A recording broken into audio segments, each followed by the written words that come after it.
Bienvenidos a Susurros de Medianoche. Historias de miedo para dormir. La mayoría de los Therians parecen solo chicos jugando a ser animales. Se ponen máscaras, se mueven a cuatro patas, meditan y creen que es un juego.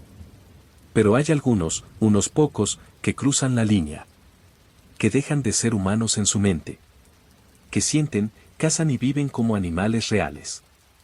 Y una vez que eso sucede, no hay vuelta atrás. Yo soy enfermero en un centro de salud mental y me tocó conocer a uno de ellos de cerca. Hoy voy a contarte su historia, y créeme. Lo que escuches cambiará para siempre lo que creías sobre estas personas. Ellos creen que su animal interior vive dentro de ellos. Para despertarlo, deben someter su mente humana a rituales y pruebas. Algunos lo hacen con meditaciones simples. Otros, cruzan límites que la mente no puede comprender. Este chico fue uno de ellos. Al principio parecía un chico más, jugando con una máscara de lobo en su habitación. Caminaba a cuatro patas. Sus manos y pies tocaban el suelo, como si tuviera garras. Sus músculos se tensaban como si en cada movimiento fuera cazando una presa invisible. Comenzó con un ritual de iniciación que él mismo describía con detalle. Durante noches enteras, se encerraba en su habitación. Encendía velas negras, colocaba cráneos de animales alrededor y meditaba hasta el punto de sentir que no era humano. Recitaba nombres antiguos de lobos y aullaba al vacío. Se obligaba a sentir hambre, sed y ganas de cazar como un depredador real. Cerraba los ojos, imaginando correr por bosques interminables, acechando presas. Hasta que su mente se fragmentaba entre humano y lobo. Al principio solo eran sensaciones. Luego, pequeños impulsos, caminar a cuatro patas, devorar carne cruda, gruñir ante la presencia de otros humanos. Cada ritual lo hacía más intenso, más salvaje. Pronto comenzó a mirarse al espejo, y no se reconocía. Su rostro le parecía extraño, su cuerpo, ajeno. Estaba completamente disociado de sí mismo. Cada vez que se veía, sentía que no era humano. Y fue entonces cuando decidió someterse a cirugías estéticas para parecer un lobo. Orejas puntiagudas. Colmillos afilados. Mandíbula marcada. Pómulos pronunciados. Todo su rostro fue alterado para reflejar su animal interior. Su cuerpo quedó cubierto de pelaje. Pelaje hecho por él mismo, con la piel de los animales que había cazado. Gruñía. Enseñaba los dientes. Sus ojos brillaban con hambre. Compraba carne fresca en el supermercado. La devoraba cruda como un depredador. Cada bocado hacía que su lobo interior despertara. Que sus sentidos se agudizaran. Que la humanidad dentro de él se diluyera. Cada noche salía a cazar ratones, primero cerca de su casa, luego en los alrededores. Cada presa pequeña alimentaba su hambre de lobo, y lo hacía sentir más vivo. Sus muebles dejaron de tener sentido. Dormía en el suelo y caminaba por la casa como un depredador salvaje. Cada confesión que me contaba era más aterradora que la anterior. Ya no quiero ratones. Necesito presas más grandes. Necesito correr, acechar, sentir la vitalidad de mi presa. Escuchar el latido frenético de su corazón, justo antes de que mis fauces se cierren sobre su garganta. Los ratones ya no bastan, su diminuto terror apenas me roza el paladar.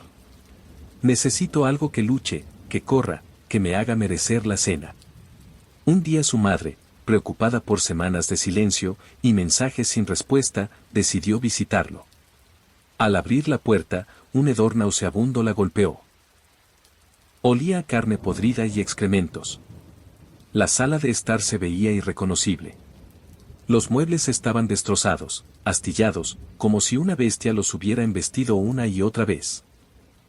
El sofá estaba desgarrado, su relleno esparcido por el suelo, formando una especie de nido inmundo, entre periódicos viejos y huesos roídos.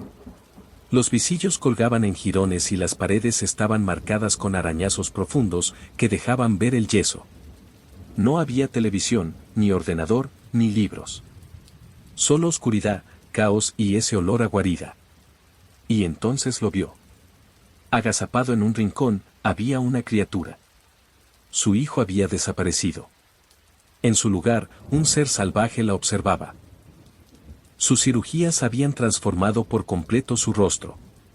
Sus colmillos, afilados como cuchillos, sobresalían de unos labios resecos y agrietados, que se fruncieron en un gruñido gutural al percibir su presencia. Gruñía, mientras un hilo de baba espesa caía al suelo. Sus ojos, antes claros y vivarachos, ahora eran dos ascuas hambrientas, pupilas dilatadas que no parpadeaban, fijas en ella como en una presa. La madre sintió que sus piernas se helaban. Quiso gritar, pero el aire no salía. Con un hilo de voz temblorosa, llamó a su hijo por su nombre. Pero él no respondió.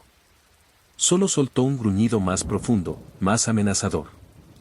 La criatura se irguió ligeramente sobre sus cuatro extremidades, las uñas de sus manos y pies, largas y curvadas como garras, arañando el suelo de madera con un sonido seco y siniestro. La miraba como si ella fuera el siguiente bocado. Un espasmo de terror puro la sacudió por dentro. Dio un paso torpe hacia atrás, y el crujido de una tabla delató su intención de huida. La bestia reaccionó al instante con un movimiento ágil, una tensión muscular brutal, y un rugido sordo, profundo, que no era humano ni animal, sino una mezcla monstruosa de ambos. La madre no lo dudó más.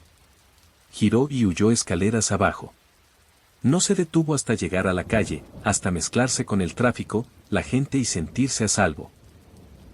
Desde allí, con manos temblorosas que apenas acertaban con los botones, llamó a las autoridades.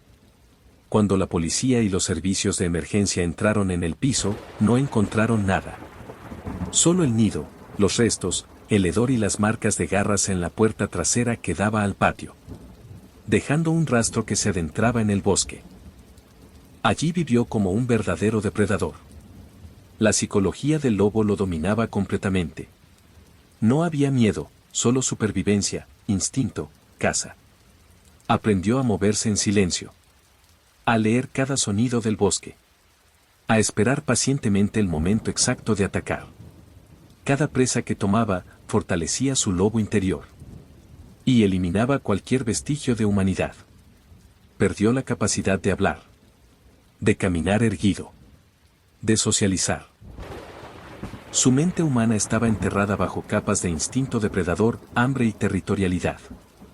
Finalmente, lograron atraparlo con un dardo tranquilizante y traerlo al hospital. Me contó todo sin arrepentimiento. Cada palabra me acercaba más al horror de lo que había hecho de sí mismo. Sus movimientos, sus respiraciones, incluso su mirada eran de un depredador completo. Pero un día, desapareció. La puerta del hospital estaba llena de arañazos. Como si 1000 garras hubieran rasgado la madera. Nadie sabe cómo lo hizo. Nadie, excepto yo. Y si he llegado hasta aquí contándote esta historia, es porque hay algo que debes saber. Lo que acabas de escuchar, no es la historia completa. Hay una parte que nunca te dije. Una sola cosa, en la que te mentí. Yo, no soy enfermero. Yo soy Fenris. El lobo. Si esta historia te hizo estremecer, debes saber algo más. Puedo oler tu miedo a kilómetros de distancia. Si esta noche tu aroma llega a mí, te buscaré. Y cuando te encuentre, serás mi cena.